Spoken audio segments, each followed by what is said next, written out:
우리가 앞서 읽은 4장 1절에서 12절 말씀에서는 유대인들이 가장 존경하는 조상인 아브라함의 사례를 통해 행위나 할례와 무관하게 믿음으로 의롭다함을 받을 수 있음을 또 말씀했습니다.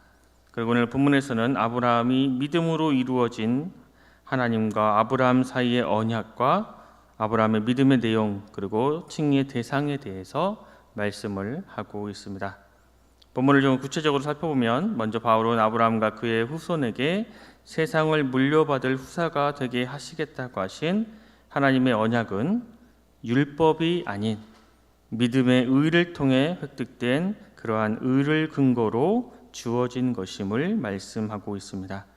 동시에 그러한 아브라함의 언약은 믿음으로 그에게 속한 모든 자에게도 동일하게 적용되는 것임을 말씀하고 있습니다.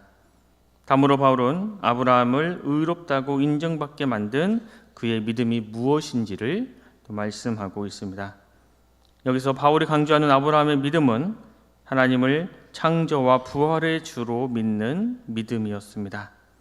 끝으로 바울은 여기서 하나님께서 아브라함의 믿음을 보시고 그를 의롭다고 여기셨던 그 구약의 기록은 아브라함 자신만이 아니라 예수 그리스도를 죽은 자 가운데서 살리신 그 하나님을 믿는 모든 성도들에게까지도 위한 것임을 밝히고 있습니다. 그래서 믿음으로 구원을 받는다라는 이 원리가 모든 세대의 유일한 구원의 진리임을 말씀하고 있습니다. 본문 13절 말씀을 함께 읽겠습니다. 13절 말씀입니다. 아브라함이나 그 후손에게 세상의 상속자가 되리라고 하신 언약은 율법으로 말미암은 것이 아니요 오직 믿음의 의로 말미암은 것이니라. 하나님께서는 아브라함에게 너와 내 후손의 하나님이 되어 주시겠다고 약속하셨고 또 땅과 많은 후손을 주시겠다고 약속하셨습니다. 이 놀라운 복은 바로 아브라함의 율법을 지킴으로 얻은 것이 아니었습니다. 아직 그때 모세를 통한 율법이 주어지기도 전이었습니다. 그래서 무엇으로 이 언약을 받게 된 것입니까? 오직 믿음의 의로 말미암아 그 언약을 받게 되었다고 말씀하고 있습니다. 혹 아브라함이 아직 율법을 주시기 전에, 율법을 받기 전에 그 율법의 행위를, 율법을 지키면서 살아가고 있었던 것은 아니냐라고 생각할 수도 있습니다. 하지만 성경은 아브라함이 한 의로운 행위도 기록되고 있지만 그가 생명을 부지하기 위해 사라를 아내라고 이야기하지 않았던 그러한 일들도 기록하고 있습니다. 그도 우리와 같은 연약한 죄인이었음을 알려주기 위함입니다. 그러한 율법으로 그 아브라함이 의롭다함을 받은 것이 아니라 오직 믿음으로 의롭다함을 알리기 위해서 이러한 것들을 기록하고 있습니다. 이어서 14절 15절 말씀을 제가 읽겠습니다. 만일 율법에 속한 자들이 상속자이면 믿음은 헛것이 되고 약속은 파기되었느니라. 율법은 진노를 이루게 하나니 율법이 없는 곳에는 범법도 없느니라. 만약 하나님의 언약을 받는 자들에게 요구되는 것이 믿음이 아니라 율법이라면, 그 율법의 행위라면 믿음과 약속은 깨질 수밖에 없습니다. 왜냐하면 그 율법이 요구하는 그런 것들을 완전히 이룰 사람은 이 세상에 단 한 사람도 없기 때문입니다. 그래서 율법은 우리의 범법을 가져오게 되고 그 범법은 하나님의 진노를 가져오게 되는 것입니다. 이것을 한마디로 하면, 법대로 하면 우리는 복을 받기는커녕 하나님의 심판 앞에서 단 한 사람도 살아남을 사람이 없다라는 것입니다. 이어서 16절, 우리 17절 말씀, 16절, 17절 말씀을 우리 함께 읽겠습니다. 16절, 17절 말씀입니다. 그러므로 상속자가 되는 그것의 은혜에 속하기 위하여 믿음으로 되나니 이는 그 약속을 그 모든 후손에게 굳게 하려 하심이라. 율법에 속한 자에게뿐만 아니라 아브라함의 믿음에 속한 자에게도 그러하니 아브라함은 우리 모든 사람이 조상이라 기록된 바 내가 너를 많은 민족의 조상으로 세웠다 하심과 같으니 그가 믿은 바 하나님은 죽은 자를 살리시며 없는 것을 있는 것으로 부르시는 이시니라. 우리가 하나님 앞에서 의롭다 함을 얻고 그 상속자 곧 하나님의 자녀가 되는 것은 오로지 하나님의 은혜 곧 값없이 베푸시는 선물로만 가능합니다. 왜 그렇습니까? 우리의 내면에는 죄의 뿌리, 죄의 줄기, 죄의 열매가 가득하기 때문입니다. 우리 스스로 절대 의롭다함을 얻을 수가 없기 때문입니다. 때문에 우리가 의롭게 되는 것은 누군가가 우리에게 주어져야만 하는 선물이고 은혜이어만 합니다. 그리고 이 놀라운 의의 선물은 유대인뿐만 아니라 이방인들에게도 주시는 것이고 그로 인해 아브라함은 유대인의 조상만 되는 것이 아니라 모든 믿음의 길을 따르는 자손들의 조상이 되는 것입니다. 그렇다면 믿음이라는 것은 과연 무엇입니까? 우리가 구원에 있어서 믿음이란 그저 주시는 선물을 염치도 없고 부끄럽고 자격도 없음에도 불구하고 주시는 분의 강청하시는 그 사랑에 의해 그것을 감사로 받아들이는 것입니다. 자격 없는 우리를 하나님께서 자녀로 불러주시는 것을 하나님께서는 너무나 기뻐하신다는 것, 또 의롭지 못한 우리를 대신해서 우리의 죄에 대한 하나님의 진노를 십자가에서 그 아들 예수 그리스도께서 완전히 온 몸으로 다 받아내셨다는 것, 그리고 죽기까지 순종하심으로 이루신 그 완벽한 의로움을 예수님 안에 머무는 모든 자에게 주셔서 영원한 기업을 얻게 하신다라는 이 은혜를 그저 감사함으로 내 것으로 받아들이는 것, 이것이 바로 믿음입니다. 헐벗고 굶주려 그저 동전 하나만 바라보며 구걸하는 아이에게 지나가던 한 사람이 자신의 외투를 벗어주고 집에 데려와 씻기고 돌보며 가르쳐 자신의 기업을 이을 자녀로 삼는 것은 그 아이를 불쌍히 여기고 사랑한 그 사람의 그냥 은혜인 것입니다.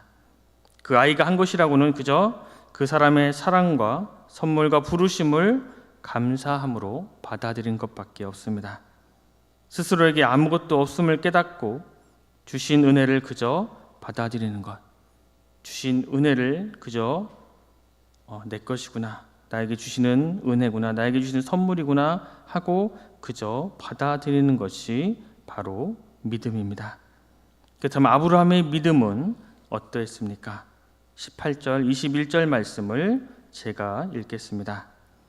아브라함이 바랄 수 없는 중에 바라고 믿었으니 이는 내 후손이 이 같으리라 하신 말씀대로 많은 민족의 조상이 되게 하려 하심이라. 그가 100세나 되어 자기 몸이 죽은 것 같고 사라의 태가 죽은 것 같음을 알고도 믿음이 약하여지지 아니하고 믿음이 없어 하나님의 약속을 의심하지 않고 믿음으로 견고하여져서 하나님께 영광을 돌리며 약속하신 그것을 또한 능히 이루실 줄을 확신하였으니. 아브라함이 믿은 하나님은 죽은 자를 살리시며 없는 것을 있는 것으로 부르시는 분이었습니다. 실제로 아브라함은 100세가 되어 이삭을 얻게 되었고 또한 하나님께서 그 소중한 아들을 바치라고 하셨을 때 부활의 신앙 가운데 죽여도 다시 살리실 그 하나님을 믿고 신뢰하며 그 자녀를, 그 이삭을 하나님께 드렸던 사람입니다. 물론 그 믿음까지 가는 중에 흔들리며 넘어진 적도 많았습니다. 사라와의 사이에 자녀가 생기지 않아 여종 하갈을 첩으로 삼아 이스마엘을 낳기도 했고 자신의 몸종 엘리에셀을 자신의 기업을 이을 자라고 이야기하면서 현실과 타협하기도 했습니다. 그런데 그때마다 하나님께서는 하늘의 별을 보여주시며 그 자녀의 수가 이와 같이 많을 것이라 격려하셨고 또 횃불 언약을 통해 자신의 모든 것을 걸고 아브라함에게 주신 언약을 반드시 지킬 것이라고 보여주셨습니다. 그리고 아브라함은 하나님께서 보여주신 그 약속, 하나님께서 주신 그 약속을 선물로 온전히 받아들였습니다. 그렇다면 그 약속을 선물로 받아들인 아브라함을 어떻게 이야기하고 있습니까? 본문 22절 말씀을 우리 함께 읽겠습니다. 22절 말씀입니다. 그러므로 그것이 이에게 의로 여겨졌느니라. 아브라함과 사라는 아이를 낳을 수 없는 나이였습니다. 또 가나안 땅에서 나그네로 살아가던 아브라함은 그 땅을 자신의 땅이라고 부를 수도 없는 상황이었습니다. 그럼에도 불구하고 아브라함은 하나님께서 약속하신 것을 선물로 받아들였습니다. 그 약속을 온전히 믿었습니다. 하나님께서는 자신의 약속을 신뢰하고 받아들인 아브라함의 믿음을 보시고 의롭다고 여겨주셨습니다. 그리고 이렇게 그 약속을 믿는 자들을 의롭다고 불러주시는 것은 바로 아브라함에게만 국한된 것이 아닙니다. 우리 23절, 25절 말씀을 우리 함께 읽겠습니다. 23절, 25절 말씀입니다. 그에게 의로 여겨졌다 기록된 것은 아브라함만을 위한 것이 아니요 의로 여기심을 받을 우리도 위함이니 곧 예수 우리 주를 죽은 자 가운데서 살리신 이를 믿는 자니라. 예수는 우리가 범죄한 것 때문에 내줌이 되고 또한 우리를 의롭다 하시기 위하여 살아나셨느니라.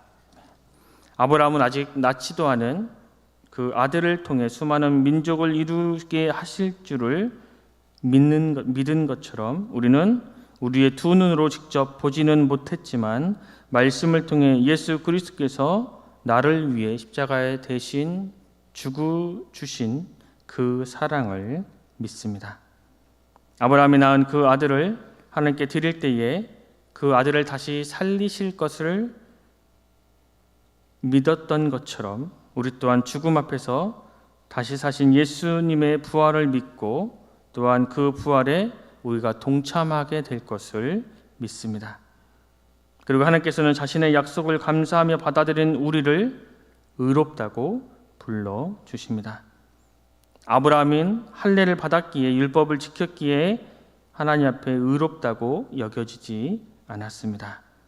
여전히 그 아브라함의 삶은 여전히 불확실했고 문제가 있었고 약속이 성취될 기미조차 보이지 않았지만 그렇게 흔들리고 또 흔들리는 자신의 삶의 바다 위에서도 아브라함은 하나님의 약속이 반드시 성취되어질 것을 반드시 이루어질 것을 신뢰하고 하나님께서는 그러한 모습을 통해 아브라함이 의롭다라고 여겨주셨습니다. 우리의 삶도 마찬가지입니다. 아브라함처럼 불확실하고 또 여러 가지 삶의 문제로 가득합니다.